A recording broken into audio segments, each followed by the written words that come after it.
finish this sentence. Superman is blank. Let's throw to Mega Sean because he had the most non-committal answer whatsoever. He talked him in the building. He's like, he did talk him in the building. He said, watch the show. So, Mega Sean, Superman was this Superman. Yeah, yes. this most recent one. This most recent Superman. The one that we just saw, yes. Emotional. Could you elaborate? Sure. Well, he had just said, I thought it was like a one-word situation. For me, again, the movie, I enjoyed the movie. For me, God, supposedly anybody you get in an argument with, nobody can ever beat Superman. And in this version of him, definitely more vulnerable than I had ever seen before. And not in a bad way, but I don't want Homelander, but then I just want, just sometimes you got to just throw somebody into the sun, man. That's how I feel about it. Oh, so you wanted Injustice Superman? That's what you're trying to say. I mean, somebody who deserves it, but he was somebody that just let go, right? And not emotional necessarily in a bad way. Not like what everybody's saying in regards to Snyder, Gunn. Not like that. How was Superman the film that we just? Oh, you said Superman. I did say Superman. You're right. Top to bottom, I enjoyed it. I minus the emotional stuff I just said, but I enjoyed the pacing. I saw a lot of people complaining online about stuff which I don't understand. I understood everything. It made sense. I don't feel that the film felt rushed. I felt like everybody took their time. I look forward to taking either my youngest or both my sons to see it. The oldest might want to take his lady or whatever, which is fine. But very, it was enjoyable. Like, and everybody in the showing we were in, as far as I know, themselves as well. My turn? Yeah. Go ahead. Oh, I completely enjoyed the movie. And me personally have never been a Superman fan. I've enjoyed watching the movies, the ones that came out, Christopher Reeve, Superman's. I enjoyed all of them. I don't remember the third one too much, but I'm pretty sure I didn't have a problem with it. It could have been corny at some times, 100%. And even Brandon Routh, which I sat in the theater and I leaned over to one of my friends. I don't remember which one. I was like, when he, stopped the freaking, airplane and then got shot in the eye. Yeah. And all that other stuff. And then, like, the movie was entertaining, but they did some stuff that was just like, okay, where are we going? And then you get, the cross between Batman and Superman, where he's just this dark and I don't know what the heck I'm gonna do, and I'm questioning everything type, Superman, and letting people die. Exactly, letting his own dad die, where he can move faster than light and stop with a breath. He could just say, "Bye, tornado." Whew. And the tornado's gone. To me, this felt like a true Superman. Yeah, was he a little bit toned down in his power a little bit? But from what I was told, Superman has not always been the end-all, be-all Superman type person where he can hold a black hole in his hand like he do in the comic book. He couldn't always do that. There was variations of Superman's strength over time. And this is just one of those variations. I was okay with that because it gives him some kind of conflict. Simon says, what's your take on it, man? It was basically exactly what. And you love Superman. I mean, you're a big fan, though. He's more Green Lantern. How dare you? He's very. I love Superman. He loves Superman. I love Superman. Not him. My name is after him. Well, there you go. Somebody loves Superman. But I am a Green Lantern fan. So how dare you? But you can approach it from more of a dyed-in-the-wool comic book fan too. Yeah. I mean, I have the comic books. I read Superman. You know, but yeah, it's basically what everyone has wanted.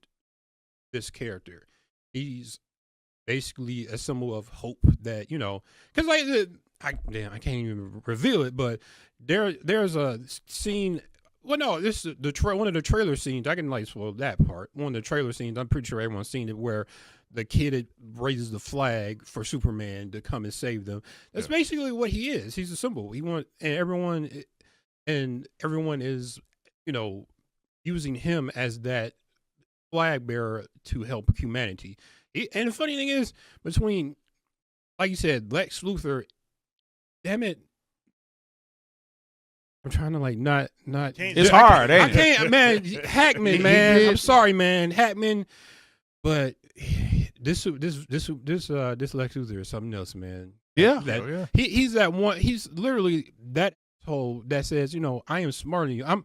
I have a 12th level intellect, and you don't. I want to highlight Marcus Pryor's thing. He said his best Lex Luthor was John Shea from the TV show Lois and Clark.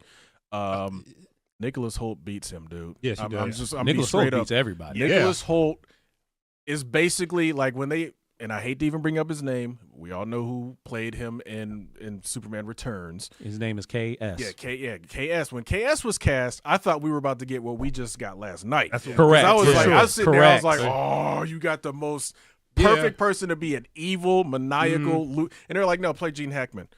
I'm like, Why? Yeah. So Nicholas Hoult, when they first announced him, I'm going to be 100% honest, I was skeptical, but I remembered it's like, bro, he did Beast really well. Like, the guy can He act. did. Yeah, he's So, like, he can act. So I was like, okay, shave his head, let's get to see. And then I saw that first trailer when he walked into the Fortress of Solitude and didn't give a fuck about anything around him. I'm like, that's Luthor. That's how Luthor is. He's got everything down to the calculated to the second. And he's like, I'm just going to walk forward and keep forward on my path because I need to kill Superman. I'm like, that's exactly what I needed. And they finally, Michael Rosenbaum did great, but he was Luthor in his younger years, not quite in his prime. And unfortunately, they screwed him over in the contract, and they screwed a lot of those actors over in that contract. He left and didn't really get to finish out becoming the Luthor we all know. Nicholas Holt's got it beat. I'm sorry. Like, when you see how he is and how obsessive he is about getting Superman, it's spot on. My full, feelings on this film and why it works so well. The personification of Superman, you guys have touched on, they absolutely nailed that, but it's beyond that, right? They nailed Lois Lane, which is honestly almost a just important thing, because if the yin to Superman's yang is Lois Lane. And what I loved about this Lois, Rachel Brosnahan was phenomenal, right? Is she related to Pierce? She is Brosnahan. Oh, It's Brosnahan. Okay, I don't know why I thought it was Brosnahan. Yeah, Brosnahan. Okay. Yeah, Brosnahan. So Rachel Brosnahan is a phenomenal Lois Lane, and I dare say she may have raced to the top of possibly the best iteration of Lois Lane we had. Is she the best looking? No. Oh, okay, because Terry Hatcher is still that. Hey, never Terry mind. Hatcher is still that. Never mind. Terry Hatcher is still the best looking Lois Yeah. Lane. But where this Lois Lane is good is because she's on equal footing with Superman. She's never afraid to challenge him. She's never afraid to challenge him on how he carries himself, what he chooses to do. When I tell y'all that scene that you've seen with the clips of the interview that Lois and Clark do in Lois's apartment, that scene was so impactful in how she was basically checking Clark on how he chooses to carry himself will be perceived by normal people, how it leaves him open to be misinterpreted. And Clark didn't get it because he's like, at the base of it, I just want to do good. Why can't I just do good without y'all questioning me? He's like, because Clark, the world doesn't work that way. Essentially, in a way, the world does not work that way. Everybody is going to question your motives, especially if you are not super clear with your intentions. Super clear, crystal clear, because there are people out there that will misconstrue. We see it on the internet every single day. Every single day. You say something completely innocent and they will twist your intentions to being something malicious. That's almost the theme of this movie.